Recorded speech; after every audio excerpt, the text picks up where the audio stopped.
stone on top of that. So. And where do we put things? Those come, we can show you a drawing. We have sketches indoors and we can show you where they go. The things that get buried are a couple of layers up. So there's the cement, and on top of that is a stone base, which is, when it's all said and done, looks a bit like a bench around the outside. That's not actually the stupa. It's a sort of a skirt bench sort of thing. And then the stupa begins. And that is about 2 feet high.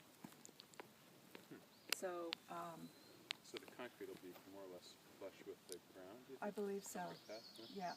And then this 2 feet high kind of bench that goes all the way around. And so the stupa itself starts in here. And then the things that are buried go inside the stupa.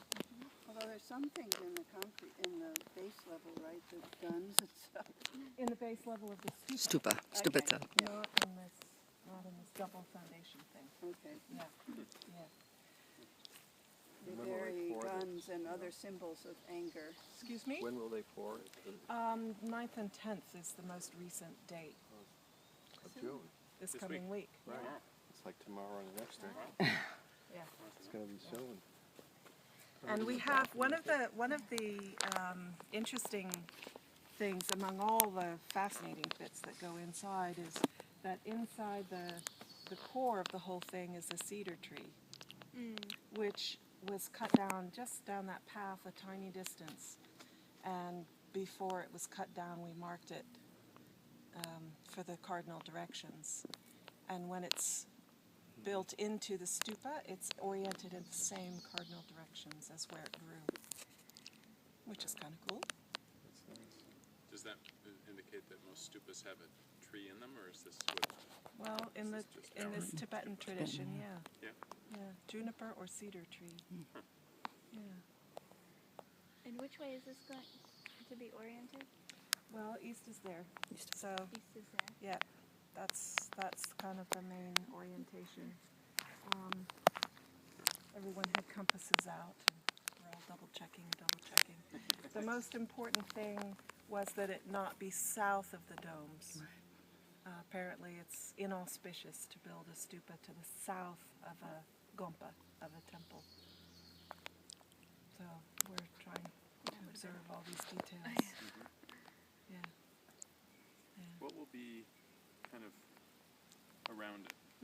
Will this be graded in some way? Yes, it will. It will be it's designed with a 5-foot walkway, so where I'm standing will be a walkway, and it'll be informally paved. We'd like it to be quite rustic, just flat stone, but then we have to make sure we're taking safety into consideration. So it may end up being flagstone and gravel, small scale gravel, so that it's safe underfoot. There will be a retaining wall up here, because this will go down to that grade level. Oh, really? Yeah, yeah. And I think around the sides, that walkway will go all the way around, and if necessary, there will be a riser, a step, along the edges. Yeah. So the idea is that the way one practices with a stupa is to circumambulate, to walk around, and it's always done clockwise. So you can walk around this way. And,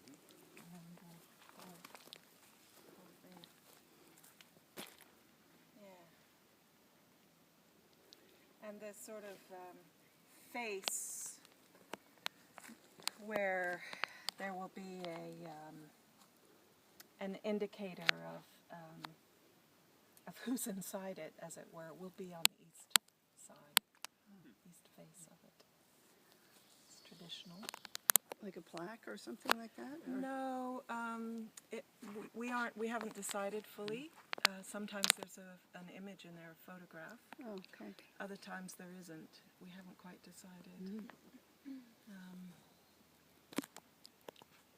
actually, I'd be really interested in what you all think would be nice, because we could have a plaque made with Dhardo's name.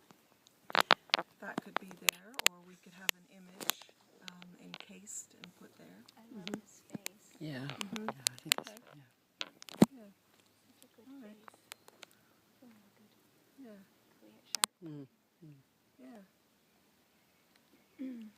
It's funny how obscured the river is this time of year. 'Cause in Quite the a winter- jungle. In the winter, I think you can pretty much see it, right? Yeah. Yeah, it's Be neat right there. to be able to see it. One year we used to have a botanist who came regularly to the Sangha,